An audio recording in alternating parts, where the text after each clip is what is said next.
अब पॉलिटी तो अपने आप में इम्पोर्टेंट है ही, लेकिन अगर पॉलिटी के अंदर भी चैप्टर वाइज एनालिसिस करें तो वहाँ भी हमें एक पैटर्न देखने को मिलता है। इस भयानक कट थ्रोट कंपटीशन में यही टेक्निक हमें कटिंग एज प्रोवाइड करती है और बाकियों से हमें आगे रखती है। अगर हम इन चैप्टर्स को पहचान सकें तो हम अपने रिविजन्स की प्रोडक्टिविटी और मार्क्स को आसानी से मैक्सिमाइज कर सकते हैं, जिससे एग्जाम 100% क्लियर हो जाएगा। या केवल यही इतना पढ़ लो सेलेक्ट हो जाओगे, जैसे तांत्रिक प्रयोगों को करने से पास नहीं किया जा सकता। आप जैसे पढ़ रहे हैं पढ़ते रहिए, बस इन बताए गए पॉइंट्स पर थोड़ा एक्स्ट्रा टाइम, थोड़ा सा एक्स्ट्रा एफर्ट दे दीजिए, क्योंकि ये एग्जाम में आने ही आने।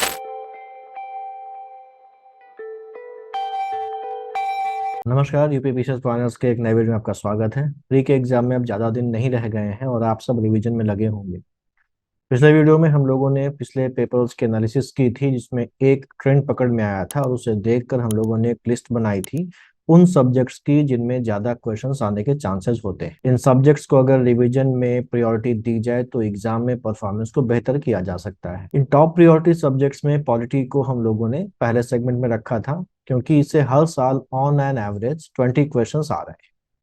दूसरी बात यह भी है कि ये सब्जेक्ट हिस्ट्री, ज्योग्राफी जैसे सब्जेक्ट्स के मुकाबले छोटा भी है और इसमें रिपीटेड क्वेश्चंस का रेशियो भी हाई रहता है। अब पॉलिटी तो अपने आप में इम्पोर्टेंट है ही, लेकिन अगर पॉलिटी के अंदर भी चैप्टर वाइज एनालिसिस करें तो वहाँ भी हमें एक पैटर्न देखने को मिलता है, जहाँ कुछ चैप्टर्स से हर साल सवाल आ रहे हैं और वहीं कुछ चैप्टर्स ऐसे भी हैं जिनमें से 3 से 4 सवाल तक हर साल पूछे जा रहे हैं। अगर हम इन चैप्टर्स को पहचान सकें तो हम अपने रिविजन्स की प्रोडक्टिविटी और मार्क्स को आसानी से मैक्सिमाइज कर सकते हैं, क्योंकि यही तो स्मार्ट स्टडी होती है। और आज जो जमाना है वो स्मार्ट, साइंटिफिक और सिस्टमैटिक स्टडी का ही है।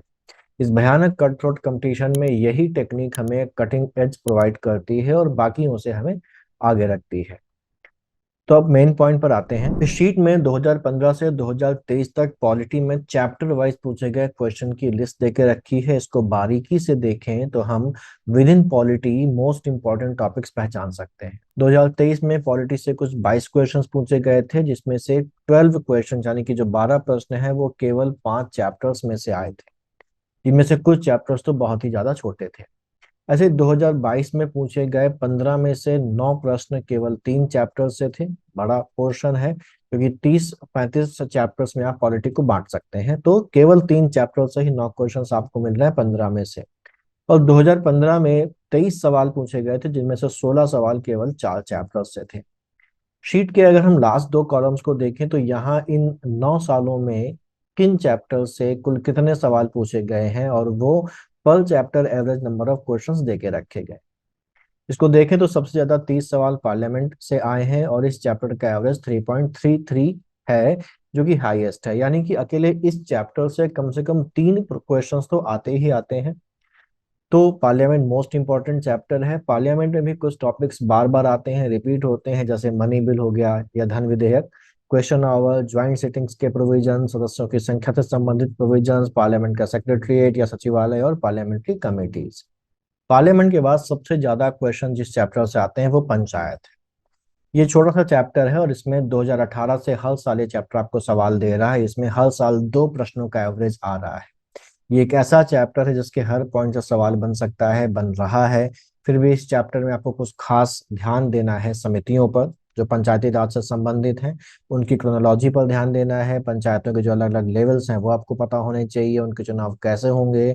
इसके अलावा पंचायत राज की शुरुआत कब और कहाँ से हुई ये भी ध्यान रखना है।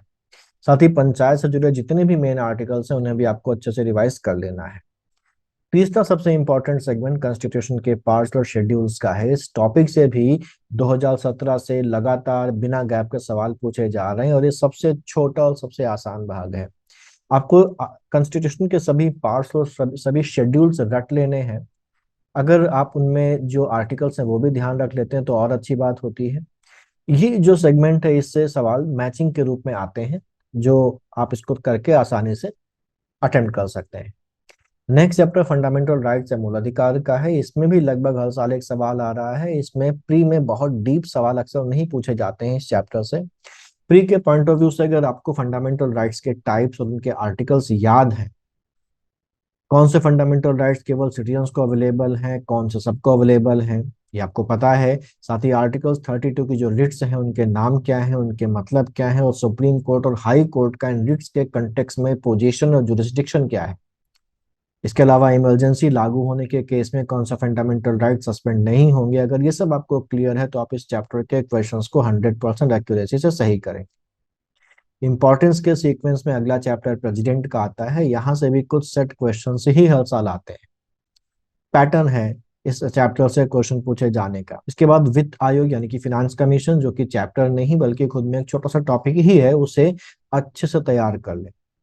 यूनियन और उसकी टेरिटरीज में 4 आर्टिकल्स हैं, 1 से 4 तक, जिनमें आर्टिकल 3 और 4 सबसे ज्यादा इंपॉर्टेंट है। इसके अलावा इस चैप्टर में स्टेट रीऑर्गेनाइजेशन एक्ट और उसके पहले जो समितियां बनी थी जो स्टेट्स के कंस्ट्रक्शन के लिए, उनका क्रम आपको ध्यान रखना है। कौन सी कमेटी ने क्या किया था वो आपको ध्यान रखना है, क्या रिकमेंडेशन दी थी वो ध्यान रखना है। इसके अलावा 1956 के बाद जितने भी स्टेट्स बने हैं उनका क्रम आपको ध्यान रखना है, कब बने हैं वो आपको ध्यान रखना है। इसके बाद अगला चैप्टर अगर देखें तो सेंट्रल स्टेट रिलेशन इंपॉर्टेंस की सीक्वेंस में अगला चैप्टर है, लेकिन इसमें 2018 के बाद से सवाल नहीं पूछा गया है और उसके पहले अक्सर इस चैप्टर से सरकारिया कमीशन से ही सवाल आते रहे हैं, तो उसे कम से कम एक बार जरूर आपको देख लेना है।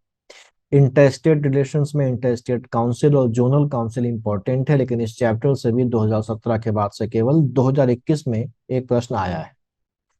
बेसिक स्ट्रक्चर में शंकरी प्रसाद वाला case, Golaknath, Kesavananda Bharati case, Indira Nehru Gandhi case etcetera का सीक्वेंस और उनमें कही गई बातें आपके दिमाग में जरूर रहनी चाहिए। यही हाल प्रियम्बल के लिए है। प्रियम्बल आपको पता होनी चाहिए, प्रियम्बल कॉन्स्टिट्यूशन का पार्ट है या नहीं, या आप इसके बारे में जो केस लॉज हुए हैं वो आपको उनका सीक्वेंस पता होना चाहिए। Fundamental duties, DPSP, making of constitution, sources of constitution जैसे और भी टॉपिक हैं, लेकिन इनसे सवाल लगातार नहीं आते हैं। कभी आते भी हैं और कभी भी नहीं आते, लेकिन फिर भी इनको आपको पढ़ना जरूर है। यहाँ ये बात आपको ध्यान रखनी है कि मैं ये नहीं कह रहा हूँ कि आपको केवल यही पॉइंट्स पढ़ने हैं और बाकी सब छोड़ दें। आप जैसे पढ़ रहे हैं पढ़ते रहिए, बस इन बताए गए पॉइंट्स पर थोड़ा एक्स्ट्रा टाइम, थोड़ा सा एक्स्ट्रा एफर्ट दे दीजिए, क्योंकि ये एग्जाम में आने ही आने। ध्यान रखिए, ये एग्जाम केवल इन 3 किताबों को पढ़ लो जिससे एग्जाम 100% क्लियर हो जाएगा, या केवल यही इतना पढ़ लो सेलेक्ट हो जाओगे, जैसे तांत्रिक प्रयोगों को करने से पास नहीं किया जा सकता। इन चीजों से केवल टाइम, उम्र और अटेम्प्ट ही पास होते हैं, एग्जाम पास नहीं होता। ये एग्जाम मेहनत मांगता है और अक्सर रुला देता है। लेकिन अगर आप मेहनत के साथ साइंटिफिक, सिस्टमैटिक और स्मार्ट स्टडी को इनकारपोरेट कर लेंगे तो आज नहीं तो कल आप निश्चित अपना टारगेट अचीव कर लेंगे। अगर हम इन चैप्टर्स को एक प्रायोरिटी ऑर्डर में सेट करें तो सबसे ऊपर आएगा पार्लियामेंट, उसके बाद पंचायत, उसके बाद parts and schedules, fundamental rights, president का chapter, finance commission, making and sources of constitution, directive principle of state policy, union territories, central state relations, supreme court, high court और बेसिक स्ट्रक्चर आते हैं। इनके बाद बाकी सारी चीजों को आप सीक्वेंस में रख सकते हैं। तो इस बताए गए तरीके से अपने रिवीजन को प्लान करें और यकीन मानिए पॉलिटी का शायद ही कोई सवाल आप एग्जाम में छोड़ के आएंगे। अच्छे से रिवीजन करिए। मिलते हैं अगले वीडियो में, तब तक पढ़ते रहिए और आगे बढ़ते रहिए। All the best.